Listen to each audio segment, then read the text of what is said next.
The star fruit tree. Long ago, in a quiet village where rice fields stretched to the edge of the horizon, there lived two brothers.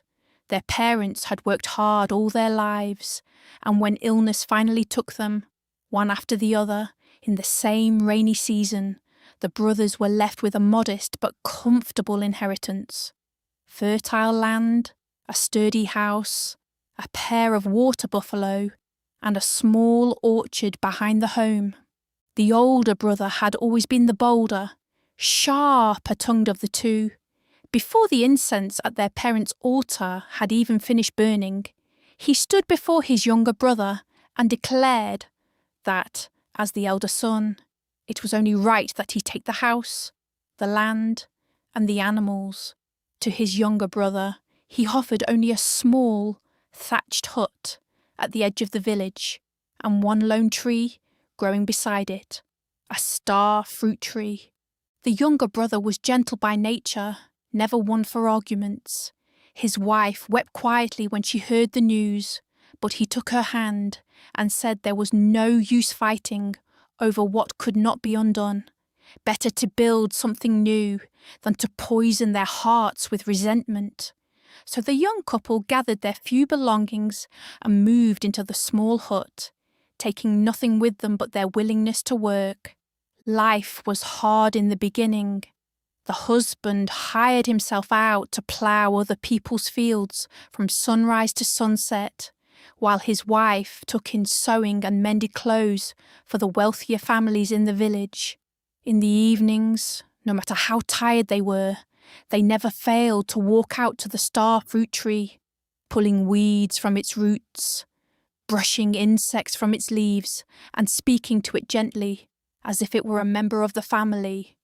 Season after season passed, and then, one spring, something wonderful happened. The tree that had given them only shade for so long suddenly burst into bloom, small white blossoms covering every branch.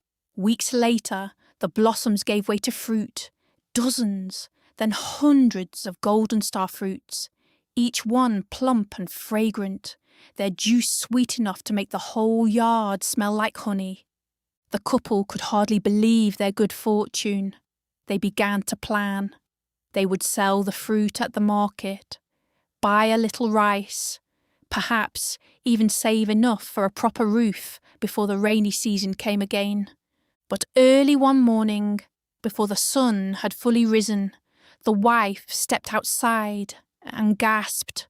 Perched among the highest branches was a bird unlike any she had ever seen, its wings broader than a grown man's outstretched arms, its feathers gleaming a strange, deep gold in the morning light.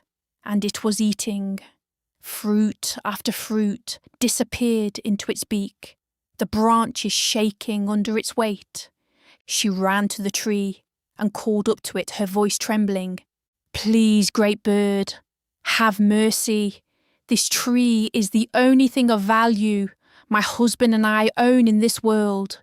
If you eat all our fruit, we will have nothing left to sell, nothing left to live on."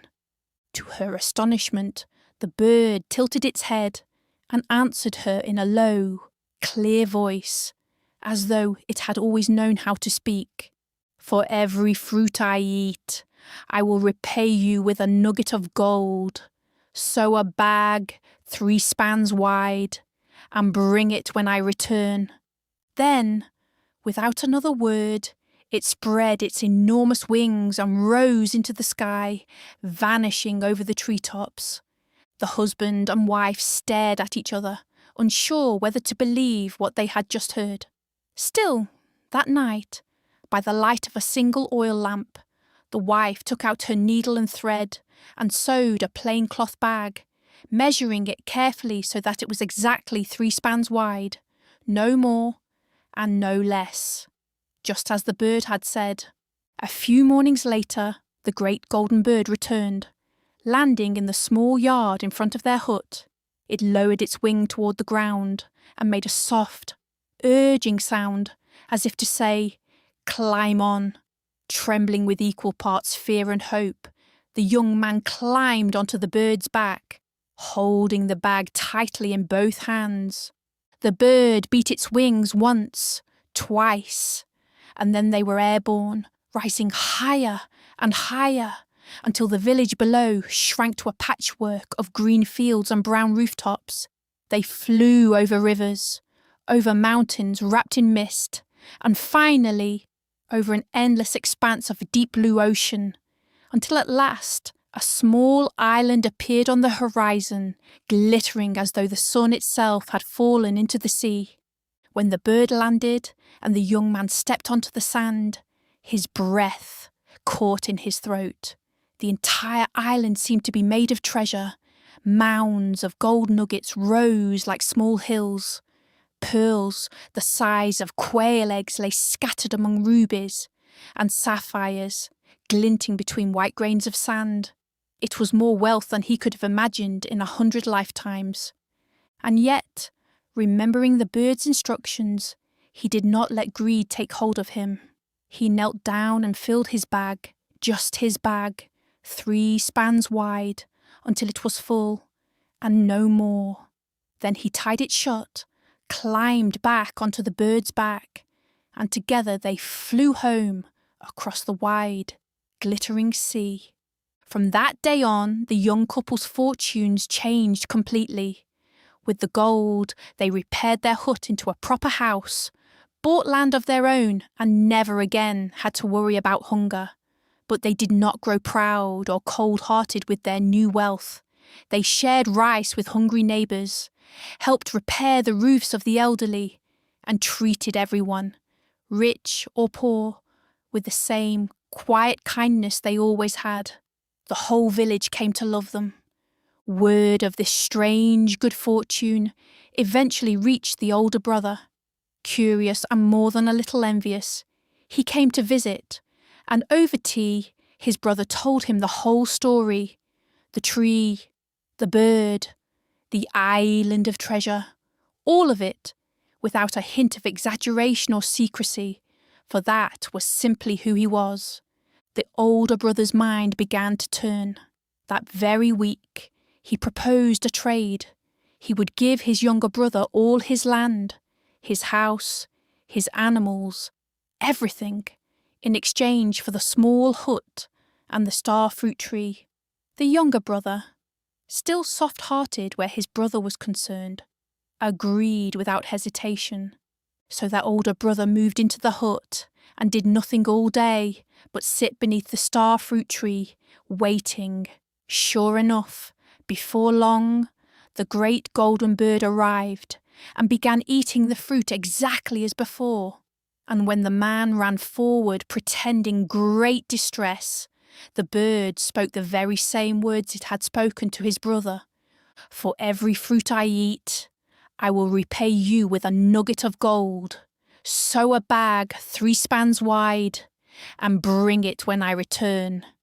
The older brother could hardly contain his excitement, but where his brother had heard those words as a fair and generous offer, he heard only a limit to be gotten around.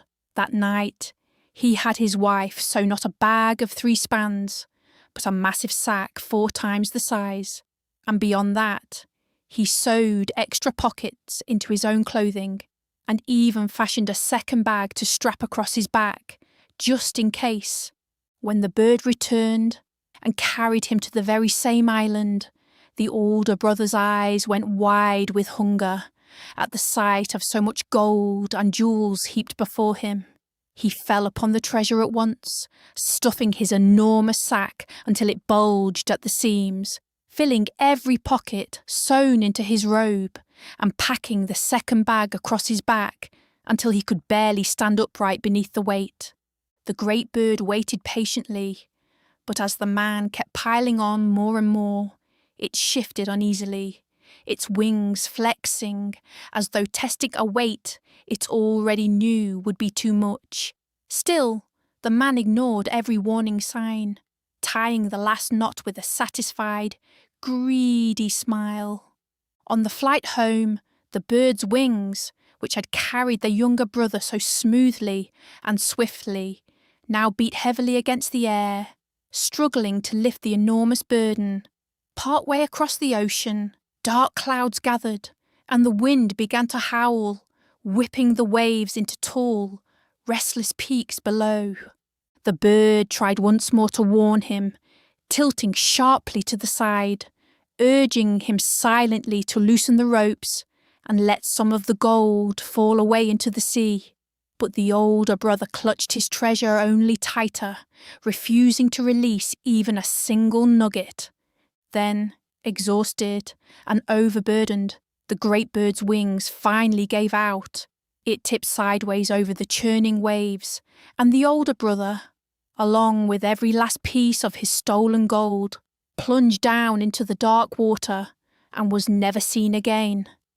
Back in the village, the younger brother and his wife lived on for many long, peaceful years, their kindness and contentment growing richer with each season, long after all the gold had been spent, and long after the story of the star fruit tree had become a tale told to children at bedtime, a gentle reminder passed from one generation to the next, that those who are honest and know when enough is enough will always find their way to happiness, while those who let greed guide their hands will, sooner or later, lose everything they tried to hold.